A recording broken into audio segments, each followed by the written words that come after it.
role of policy, innovation, and resource management in building more resilient health systems. Thank you all for joining us. We are excited to share insights and engage in meaningful discussion. So stay tuned with us till the end. Next slide, please.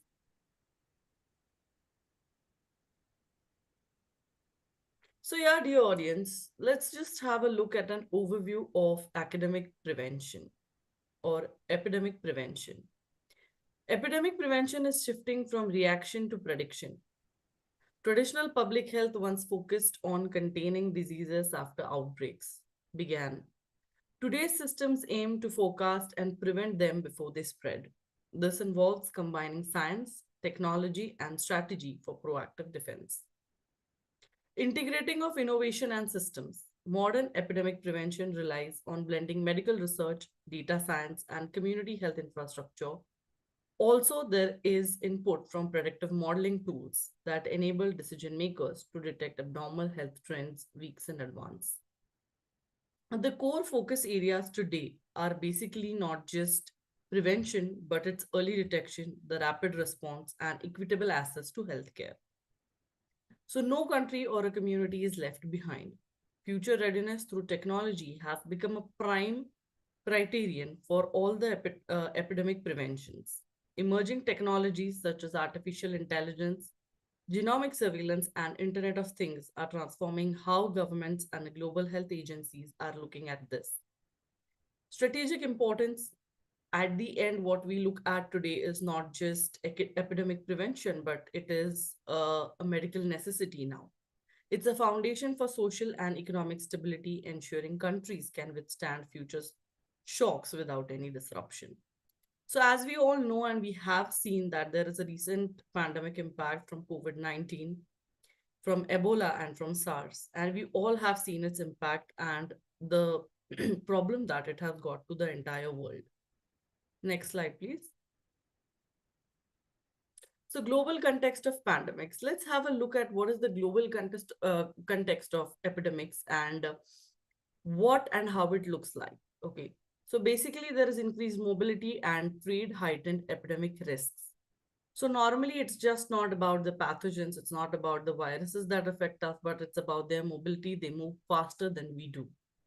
There is climate change that influences these diseases and vectors and these outbreaks. Urbanization today creates new vulnerabilities in densely populated areas, specifically in Asian and African regions, because the population is growing much faster than we are preparing ourselves for future pandemics. The global health surveillance systems, which are WHO or CDC or ECDC, are also been taking efforts and measures to coordinate responses from various areas and trying to put them in a place so that this global epidemic prevention can be the topmost priority. Collaboration and data sharing have become the key to resilience and to hold or contain these viruses. So, friends, as we see, the global context is very huge and large. So, we also have to make sincere efforts towards these epidemics and try to increase the efforts or try to make sure the measures have been taken accordingly. Next slide, please. Now, what are we learning from past pandemics? We already have saw a lot of pandemics that hit us. There are basically exposed, we were basically exposed to major gaps. What were those gaps? Those gaps were in global coordination, the vaccine access, the misinformation control that spread across various regions, equitable healthcare delivery, and this has pushed government to build stronger national preparedness plans. What did we learn from SARS 2003? It had triggered a development of a regional response model, a real-time communication framework that proved not just faster in reporting, but also provided public transparency. Ebola has hit us from 2014 to 2016. What did it tell us? What did it show us? It led to the establishment of WHO Health Emergency Program. This helped not only in focusing on building laboratory capacities, but also helping us at local and community level, especially in case of Africa. What did influenza outbreak tell us? Influenza outbreak helped us in understanding the historical influenza waves that shaped vaccination policies, the global stockpile of these programs, and highlighting the value of preventive immunization. So the critical lessons that we learned here were the early warning saves lives. Community empowerment increases local responsiveness, and global coordination limits pandemic scale. So these key lessons inform us today about the prevention strategies that must be in place in order to prevent such future outbreaks. Next slide, please. Now, looking at the early warning systems, basically, the introduction to them and why they are in place and why they should be the topmost priority of every region, of every global priority. So, what is EWS specifically? Now, early warning systems are frameworks that collect, analyze data to detect potential outbreaks before they spread. They integrate the clinical, laboratory, and environmental data with artificial intelligence analytics. And what is their function and purpose? The function and purpose is to predict and plan everything in advance so that we can mitigate these threats earlier than even they appear. So this also helps government give some time to them to activate the containment and the resource plans. Here, another role is played by technology. Tools like satellite monitoring, mobile apps, biosensors are helping these particular models to feed data into it, and creating centralized dashboards with this helps enable real-time risk analysis. The global standardization has also come into place with respect to these programs. The WHO integrated disease surveillance and response promotes uniform EWS adoption across countries, enhancing cross-border epidemic awareness. What is the outcome of this? Yes, the outcome of this is when effectively deployed, EWS accelerate real reaction time, improves coordination, and turns raw health data into actionable intelligence that helps us save lives. So you saw why EWS is essential. Over to you. Oh, thank you. So, first of all, why the early detection matter is important. Specifically, you have to understand that it breaks it creates a disruption. So, early detection interrupts the transmission at the source and then prevent at the exponential rate. Now, as per WHO, timely alert can reduce any transmission up to 80%, making them a cornerstone of the prevention. Reducing human and economic loss. Now, if any early intervention lowers the death rate, hospital strain, and create an economic disruption, it will also avoid a large-scale lockdown. Also, it will give a strengthening to the logistics and its response. Earlier detection will allow the government to mobilize the vaccine, oxygen, or any medical staff when it's demand, improving the overall system efficiency. Then empowering the health agencies. Now, with this real-time data, what agencies can do, they can coordinate faster across the department, across the borders, enhancing the resource utilization. And lastly, it will also create a public confidence. Rapid and transparent communication during the early alerts, what it will do, it will give a credibility among the citizens, ensuring higher compliances in the preventive health measures like masking, vaccination, and isolation. Next slide, please. So, core early warning system. What is the core component that are needed in the early warning system? So, first is the surveillance and the data collection. So, first of all, whenever there is a data collection process involves, the foundation of any EWS lies in the disease surveillance across the hospitals, labs, community health centers. Data are collected through clinical report and environmental monitoring, even through health app that detect any kind of unusual health patterns. Then is analytical modeling. Through machine learning, data are being analyzed and check if there is any kind of deviation from the normal trend. Preventive analytics forecast where and when the outbreak might occur, proving the lead time for intervention. Third is the communication network. There should be a good communication among the healthcare provider, government agencies, and international organization. This will help to boost up the communication, determining the effectiveness of the system. The response mechanism should be also very much uh, efficient, because once the threat is detected, local, national, and any kind of rapid unit are activated. This creates the testing, containment, and any kind of vaccination team based on that response and the early signals.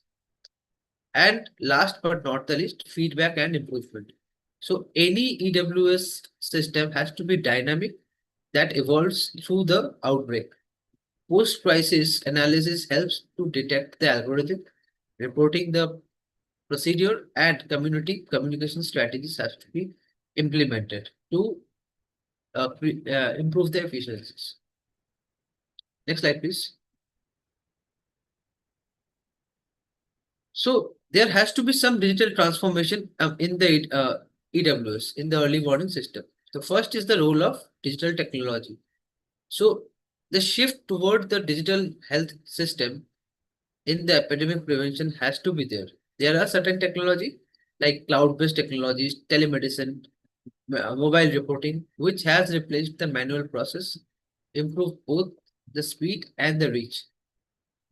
Then there is the big data analytics like Health Map, Blue Dot, which combine the travel data, social media trends, and health report to identify any kind of deviation, outbreak faster than the conventional monitoring.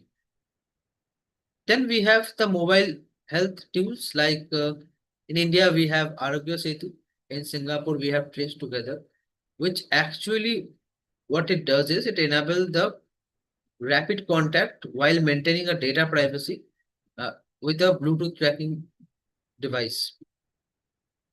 Then we have remote diagnostics like telemedicine allow us early detection and quarantine the suspected area, which reduce the burden on the hospital, improving the rural accessibility. So what it does, there is a future direction as we can understand.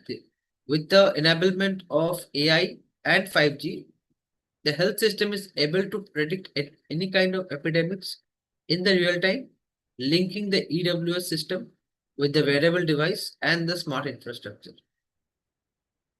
Uh, can you go to the next slide, please? Oh, so we have uh, artificial intelligence and the predictive analysis, right? So how AI is going to be analyzing the outbreak? So what it does, AI is actually processing the huge data set from the healthcare, travel, and environmental sources to forecast any kind of potential threat. Now, Blue Dot, which is in Canada, identified COVID-19 9 days before the WHO alert, which is a milestone in terms of predictive health analytics. Also, we have NLP, natural language processing. It's actually a global news, blogs, or social media which detects the early system where it analyzes if there are any kind of unusual disease activity. This basically understand the digital epidemiology in the supplement traditional surveillance. Then we have the AI in diagnostics. Like AI is also able to recognize the early detection in the respiratory infection, malaria, and TB, analyzing the X-ray and the lab samples in second, which we have to, in conventional method, what we did, we have to share the document or the transfer to the doctor, and after 1 or 2 days, we get the result. But through AI, we are getting it in seconds. Last is we have a decision support system where AI is assist the policymaker to prioritize their sources. Along with that, it is also doing all the necessary tasks to predict the outcome. And also through AI, what is happening?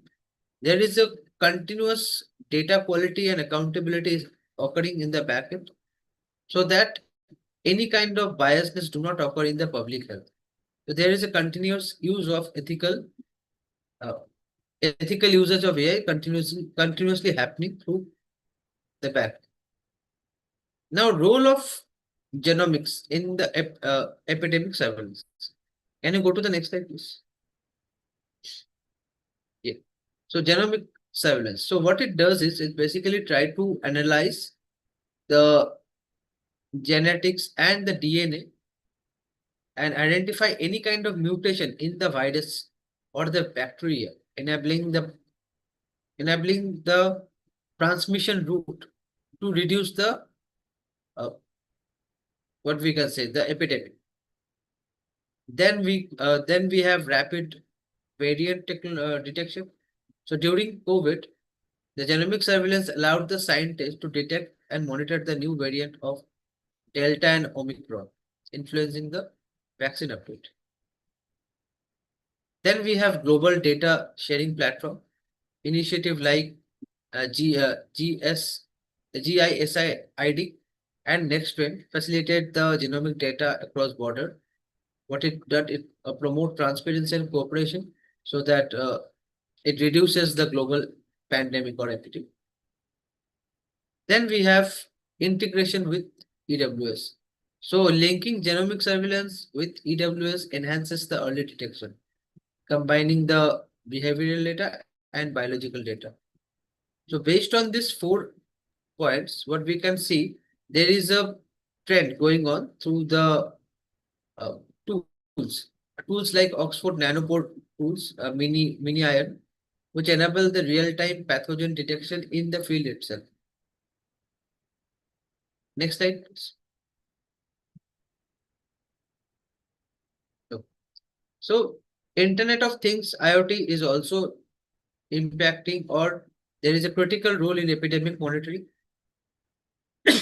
Sorry. First, IoT, what it does is it's actually tracking the health. So smart device like health uh, health monitors or biosensors continuously monitoring the vital signs like heart rate or temperature, sending data, asynchronous data to the health system. Then smart quarantine management. Wristband location tracking is also helping the system to ensure compliances with the quarantine protocol. Then we have environment monitoring. So IoT is also helping the agriculture and the urban waste to detect any kind of trigger, outbreak before through the monitoring.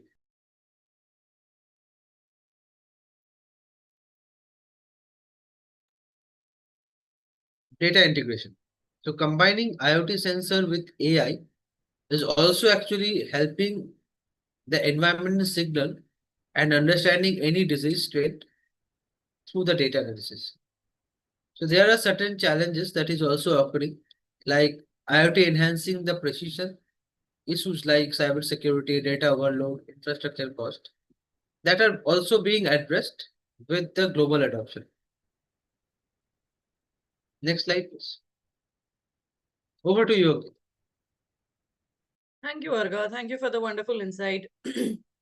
So yeah, dear audience, as you saw, IoT and cloud computing or data analytics has proven to be the most important part of these epidemics, and they are trying to help them track faster. Now, as you know, cloud enables rapid sharing of health data globally. So all the data that is collected from different countries for the purpose of the public health, for the purpose of public administration is normally shared between countries and between health organizations, and that helps in preventing these diseases or these epidemics. It also supports modeling tools for epidemic simulations. So basically, epidemic simulations are created in such a way that they operate at various levels, they operate at various sections in the public health domain, and they help us in understanding what kind of prevention systems have to be in place. Scalable storage for epidemic data or epidemiological data. So basically, this data has to be this data has to be preserved for a very long period of time in order to understand the trends, the kinds of outbreaks that are there, and the systems that will be in place in order to help them prevent in future.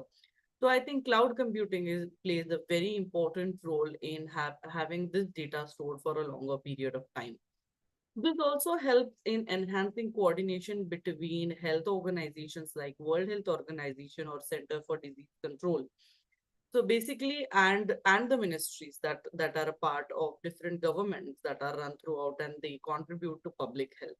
So now for this, we have an example of the John Hopkins COVID-19 dashboard powered by Cloud Tech. Basically, if you happen to check this, we would also recommend you to check this and see as to how it has been working, operating, and helping us share data across platforms, across cloud computing softwares that help in enabling and providing better healthcare services and epidemic prevention. Next slide, please. Yeah, now we are having a look at the global best practices in epidemic prevention. On number one is Africa Center for Disease Control with integrated disease surveillance and response system. Basically, this system is designed to integrate local, national, and regional surveillance networks across the continent.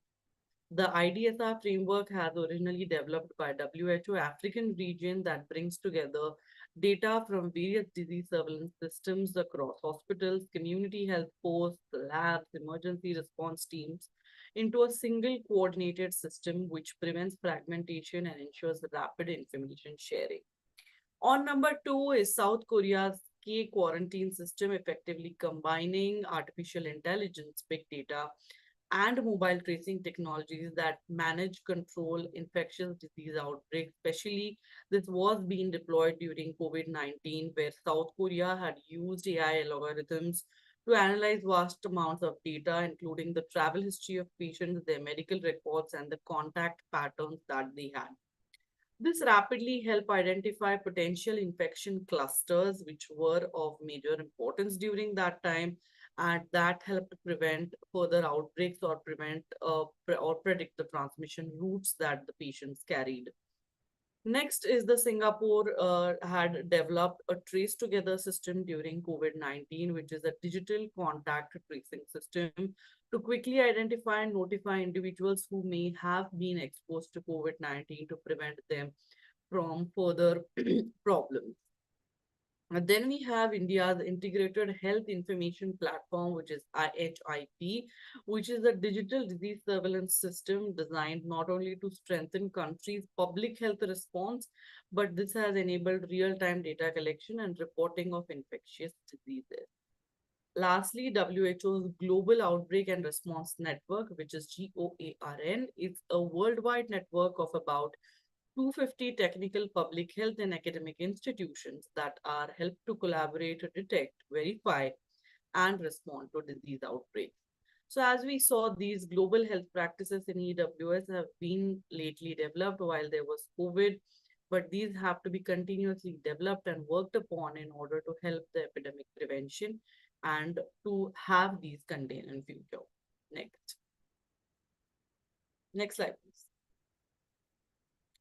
Yeah, so basically, as we can see the case study of COVID-19 early detection. So as we know, Blue Dot AI had detected COVID, which was in Wuhan, December 2019. And as we all know, from 2019 onwards, COVID started and the early detection happened first in Wuhan. The second is there was in Taiwan, there was a real-time airport screening which linked to EHR. So basically, the airport screening had started earlier, and this particular early warning system had helped screening at the airport itself and detect the patients that were carrying the virus.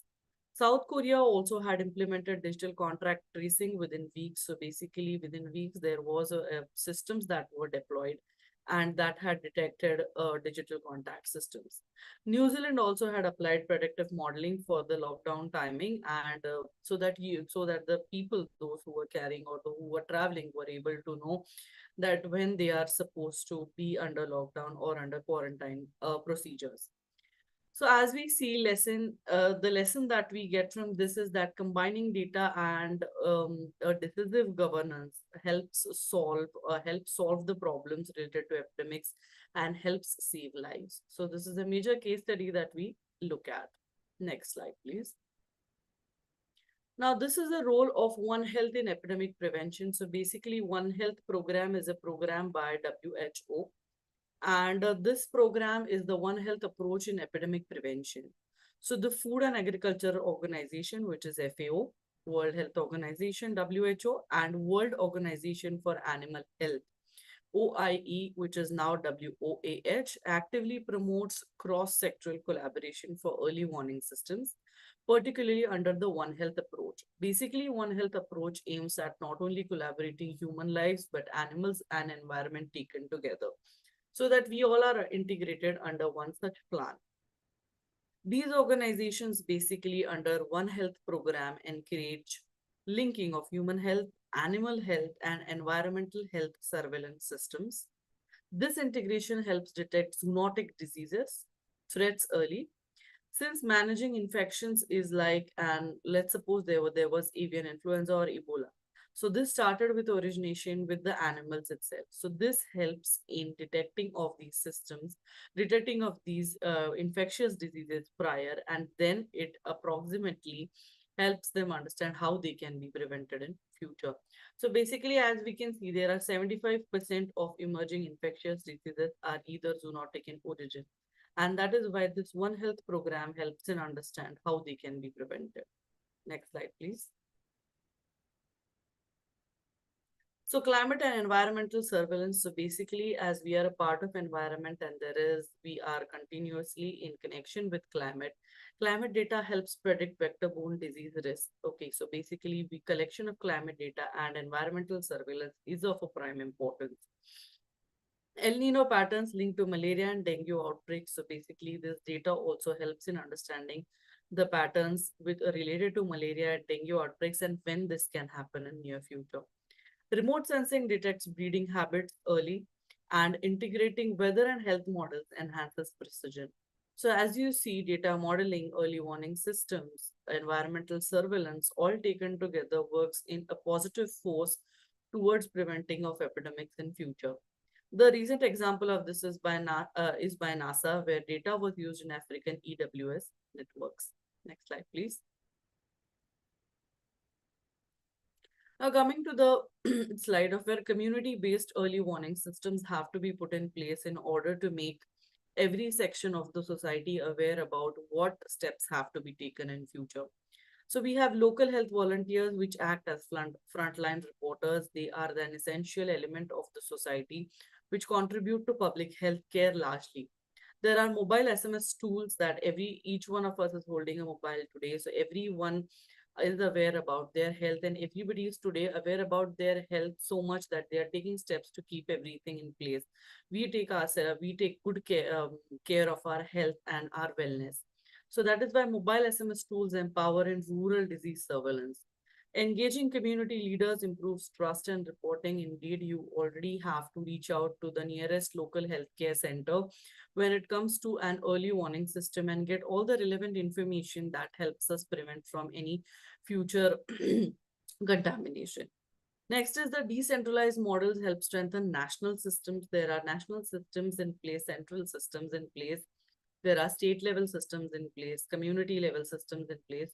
So you must be aware about these decentralized systems as well and the centralized systems taken together so that you are aware about what is being the government objectives behind having taking these steps or having them put into place at the right time. The example of this is Uganda's MTRAC system, which links to clinics and to the MOH. So please ensure dear audience to go through such kind of systems, make yourselves aware about what's happening in the future. Next slide, please. Over to you, Arga. Thank you. So, as Ankita rightly said, that we need to be aware of the earlier uh, epidemics through the tools that we have got. So now we need to understand that how data-driven decision making helps us to reduce any kind of epidemic, right? So first is centralizing the data in public governance. Like any data transformation, epidemic response through institution, and government can act faster and allocate the resources more efficiently through the evidence-based policymaking. Any kind of predictive and prescriptive analysis like using big data or AI, health authorities can forecast the case urges model through outcome and prioritize their critical zone earlier. As mentioned earlier, Singapore Smart Nation has already enabled the quick containment measures through the real-time analysis. Then visualizing the clarity, like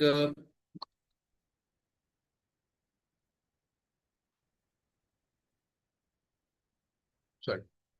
So visualizing like any kind of clarity, like interactive dashboard or data understandable model, any kind of dash like that can help us. That can help the policymaker or any public group to understand the threat and can help them to reduce the threat earlier to reduce any kind of epidemic, and it can makes the system more efficient, more it can make them more it can make the disease detect earlier, right?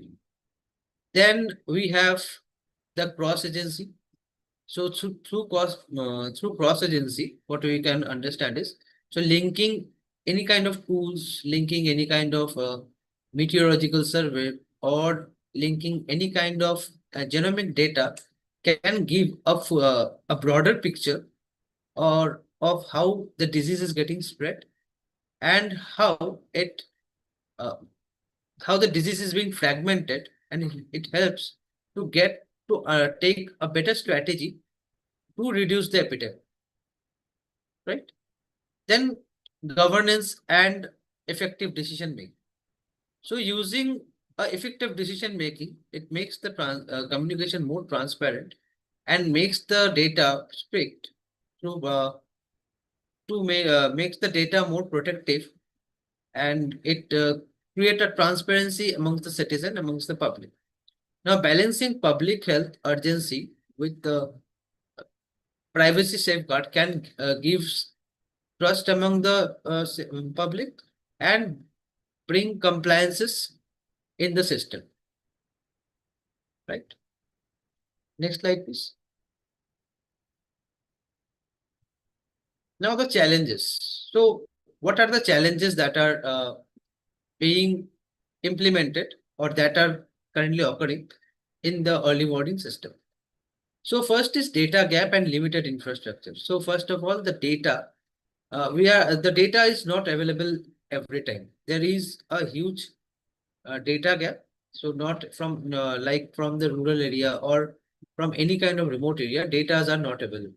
And the internet infrastructure is also not available. There is a huge internet infrastructure issue throughout the globe. So due to that, it is very much critical for any healthcare agency to get to implement the EWS. Then also the lack of epidemiologist in the low income nation. So what we are getting is that there is a lack of trained epidemiologist. So countries who have not yet got the full potential of structured healthcare system, they do not have a proper trained epidemiologist, right? So what happens? There is a issue in detecting the any kind of disease earlier. Then there is a political resistance to data sharing, like due to privacy, there is always a political resistance comes from the country, from the public, and due to that data sharing, due to privacy also, there is always a challenge to get the data properly, and it become very much difficult to implement the EWS system in the, you can say, in the mobile or in the health monitor anyway. Again, there is an ethical concern. First of ethical concern, why? Because the data which are being shared, that may be, sometimes there is a lack of privacy, that sometimes there is a lack of surveillance. Due to that, this becomes very much difficult for the healthcare system to monitor the epidemic or monitor any kind of diseases that is being studied. And lastly, funding. Funding is also one of the important factor. Due lack of funding sometimes uh, becomes lack of funding sometimes creates a gap in creating a proper balance in the EWS system, a proper balance in the networking system. So funding is very much important among the public, from the public, and funding is also very much important from any kind of data building system. Funding is important to create any kind of health uh, system. Next slide, please. Now, policy and governance framework. So there has to be some kind of policy like international health regulation and that guide the global coordination. So international health regulation, what it does is it will give a centralized rules which will be followed by the global healthcare system, which will have a proper balance among the global system, which will have a proper integration among the global system. It will also there will be a proper data sharing, which will have a privacy among the healthcare system. Then GHS index to national for national preparedness level. So GHS index is also very much important to understand whenever there is any kind of epidemic or there is any kind of outbreak. So this GHS index uh, always be there with their protocols to minimize the threat. Then public-private partnership to strengthen the system innovation. So public and private partnership, there should be always a private and public partnership healthcare among the system, because during any kind of outbreak, what we have seen in the pandemic, in the COVID pandemic, there was a lack of oxygen cylinder. So when there was a collaboration among the private healthcare system or among the public healthcare system, it become very much helpful for this healthcare system to balance the work, to minimize the healthcare system, to minimize the outbreak, and to improve their efficiency in the uh, health work. You can see.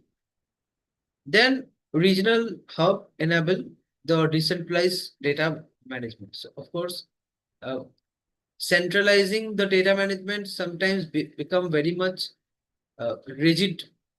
It become very much challenging to get the proper help, to get the proper uh, what we can say, the data, to understand the genomic. So decentralizing the data management helps the researcher to work on the disease, so that the early warning system can be implemented and it can be more efficient, right? Then ethical governance, of course, since we are telling so much about data, there should be a ethical governance to ensure there is a privacy, there is a data protection and trust, so that public, whoever is sharing the data, their, they can also have their trust in the government, in the policy maker, to give their data. They do not be shouldn't be having that kind of uh, uh, they shouldn't be feeling afraid of sharing the data, right? So there should be ethical governance ensuring data protection and trust. Next slide, please. Yes. So now this slide, what it does is the what are the future innovation that can be that we will be seeing in the epidemic prevention. So first is AI biosurveillance. So what AI biosurveillance does is since there we are working since there will be a lot of data work. So based on the data work and based on the telemedicine, what AI will do is AI will be there will be real time surveillance in the global data set. And based on that, AI can able to predict what kind of outcome or what kind of outbreak going to happen earlier to improve the early warning system. Now we have the blockchain. Now blockchain for secure data, health data sharing. Now data science and all the blockchain, they will be collecting the data. Now this data will be properly integrated to and combined together so that whenever there will be any kind of uh, uh, there will be any kind of outbreak or epidemic, the data sharing should be always secure. Right? Then there will be nanotech sensor, as we are all saying that there are nanotech sensors already being implemented. So there will be nanotech sensor which will be implemented throughout the globe. What it does, it will do, it will be what it will be doing is it will be creating a rapid pathogen detection so that instant EWS can be implemented so that the epidemic do not spread at the earliest or throughout. And then we have a mRNA vaccine platform will be there for adaptable immunization. So vaccine system will be also improved so that the the vaccine platform that are being implemented that there is a delay in the vaccine that can be also improved to the mRNA vaccine platform. And lastly, quantum computing. So predictive epidemic modeling will be also there. So through quantum computing, we data can be analyzing the epidemic in the earlier basis, and through the data infrastructure, quantum computing can able to detect the EHS or any kind of outbreak earlier to implement the data epidemic on the earliest at the earliest. Ankita, you can take this. Okay, Aga, thank you. Thank you for that wonderful insight into the innovative technologies that we have and what we have in place to prevent future epidemics. Now, looking at the capacity building and the training programs, as we all know, capacity building is the most important factor which helps us together as communities or us together as people to join hands and work toward the common cause. So basically, under capacity building, we can help develop workforces to have better skills towards public health and early response systems by training them in data analytics and epidemiology. That should be the prime importance of every country and people who are a part of community healthcare or a part of a local healthcare programs.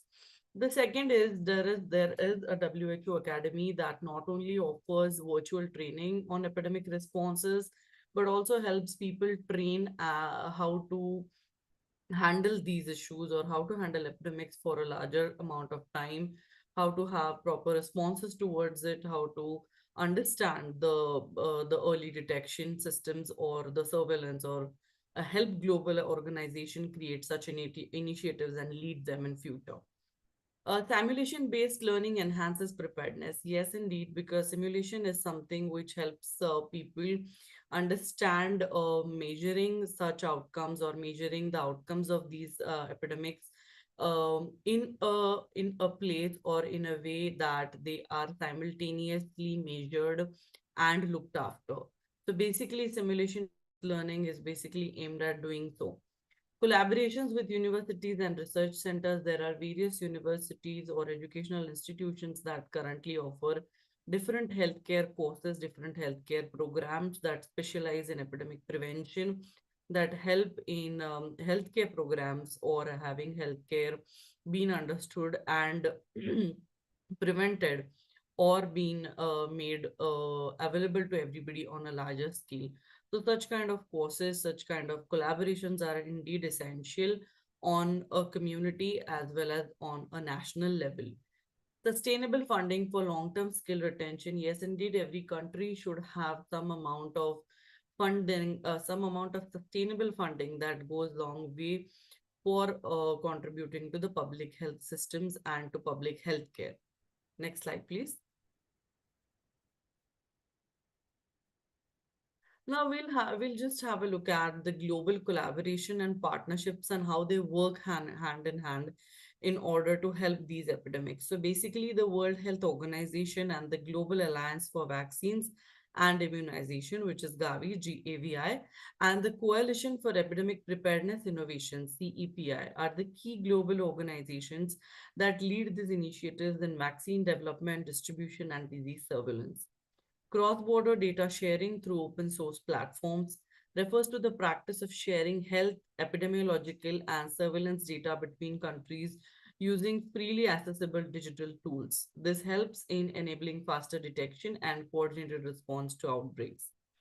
NGOs and private companies help ensure timely procurement and distribution of essential supplies, including vaccines, medicines, PPE kits, diagnostic kits, and public trust and effective communication are another important essential component of a successful outbreak response. So basically, these directly influence not only community compliance but also the health measures that are being taken by such institutions. Now, basically, the Coalition for Epidemic Preparedness Innovation, which is CEPI, has established a rapid vaccine development ecosystem while COVID and before. They have designed this to not only accelerate the creation and employment of vaccines, but for emerging infectious diseases and creating vaccines for future. Okay, so that is the ecosystem which helps integrates research institutions, pharmaceutical companies, funders, and public health agencies to ensure vaccines can move from a concept to clinical trials in record time. Next slide, please. So basically, we are having a look at the strategic roadmap of future. Okay, what we are looking at is building an interoperable global system, a unified AI-powered epidemic information network that can ensure instant data exchange and coordinated response. We are also looking at embedding EWS into national health plans. Every nation today is working towards institutionalizing early warning mechanisms, and this is a part of the core health security architecture and not just a temporary project that works only for a particular epidemic. This also helps strengthen world health governance or one health governance that, as I earlier mentioned in some of my slides, by integrating veterinary, environmental, and human health agencies under shared policy framework.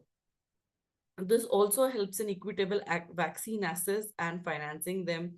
Like we have international frameworks, COVAX 2.0, that guarantee fair access to diagnostics and vaccines for low income countries. So basically, what we are looking at is a continuous innovation investment. Governments must allocate dedicated, sorry,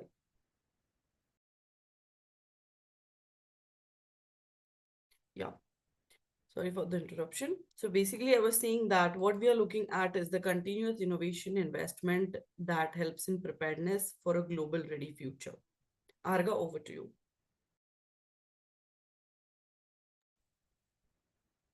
Okay, thank you.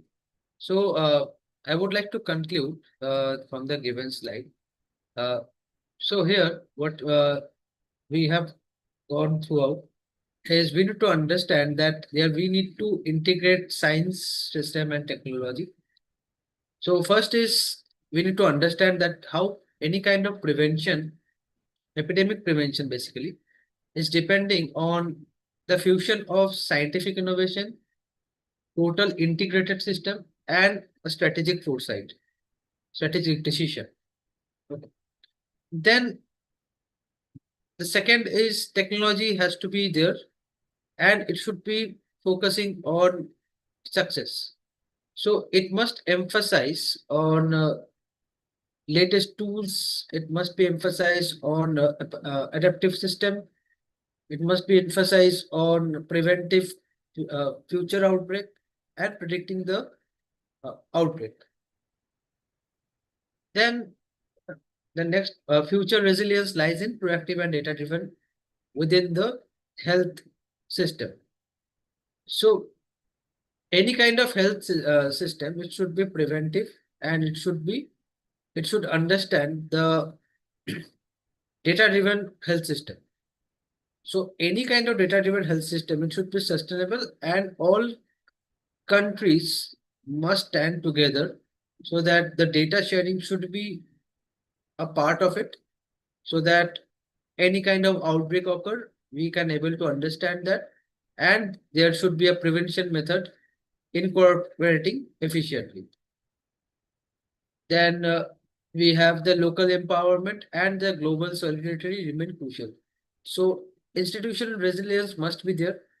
Countries must be preparing this kind of epidemic preparedness in the national health plans, and governance framework should be there, not treating it as a temporary project, rather a overall project improving throughout. And lastly, preparedness should be there to survive tomorrow. So as mentioned earlier, rather than considering it as a temporary project, it should be focusing as a overall vision to improve the EWS system, improving any kind of improving the EWS system through reducing the outbreak and managing the data sharing, managing any kind of data sharing method to efficiently implement the EWS. That has to be done. So thank you once again. We have concluded our the topic. Now we will be focusing on the UniAthena. So basically, what UniAthena does is UniAthena is an online platform where it provides a self-paced education and online. So it's a edtech platform. Uh, it offers free learning courses in affordable manner. It is founded in 2019 and it is owned by Westford University. Generally, it is known as Westford Education Group, which is operating since 2008 in the higher education sector. Next slide, please. So in UniAthena, we are partnered with Aberta University, UCAM University, Unimarconi, Cambridge, Chartered Management Institute, SQA. We have Acacia University, EIE Business School, OTHM, and FEDA University. Next slide, please. So why considering UniAthena? So UniAthena is a 100% online platform where the video tutorials and the reading materials all will be available. Then it is accredited by exceptional university good partners, so which is globally accepted. Then the payment that is provided, it is very much flexible. It is as per module. It is as per the fast track plans. Then in UniAthena, there will be a personal tutor who will be there to assist the learners. Then it has a self-paced, flexible course duration, which can be done when a learner can learn at its own pace. And lastly, it has a modular course delivery, where the entire course is broken down into modules. So our admission process is very simple. If any learner can, if a learner is registering it for a free trial, he or she can submit the enrollment online, and once he find it relevant, he can pay and start learning. So the journey is basically once the enrollment start, then there will be orientation. Uh, the orientation is then followed by regular activities, engagement activities, and there will be academic support, and assignment submission has to be there. Once that assignment is evaluated, Then there will be a module payment fees for the next module or for the next module that the learner has taken. Once the module are completed, then there will be a dissertation submission. Once the dissertation is also done, there will the course will be completed and the certification team will support the help the learner to get the certificate at the earliest. So this is the entire journey of the learner. So in Unithina, we will be there is it is having video tutorials where the lectures are delivered in videos. Then next slide, please. Then the video is basically provided in the theoretical aspect of the videos is also there, which is in this next tab, essential reading. Next slide. Once the essential reading is completed, the learner can also download the reference material, which is basically the elaborated document that can be downloaded offline. And then we have additional resources where the learner can also download, when learner can also access the author's work through the e-library. So if any learners or anyone are, if anyone is looking for career in healthcare, then they can also access these courses in Uni Athena. We have master in public health. It is certificate. Then we have. It's fine. Can we go to the next slide? Then we have postgraduate certificate in healthcare administration. Then we have postgraduate certificate in environment and safety management. So we have some testimonials from the learner. She is Benedetta, a learner from MPH.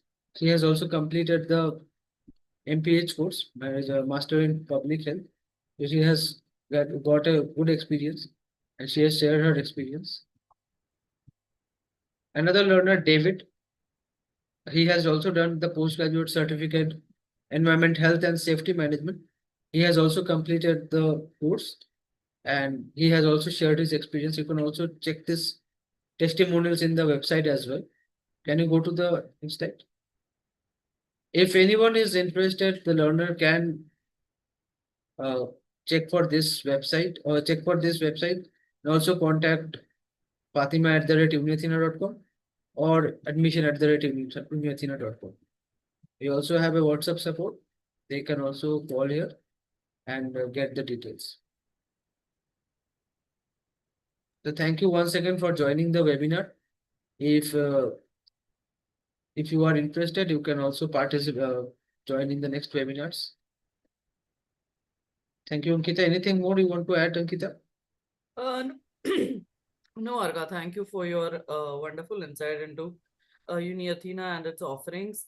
So, dear attendees, as you all know, and you are aware that we are offering courses in public health, so please do check our offerings and let us know whatever you feel. Also, give us some suggestions and as to what webinar you would like to hear next from now on and ahead. And thank you for joining us today. Have a very good weekend. Take care of yourselves and bye bye.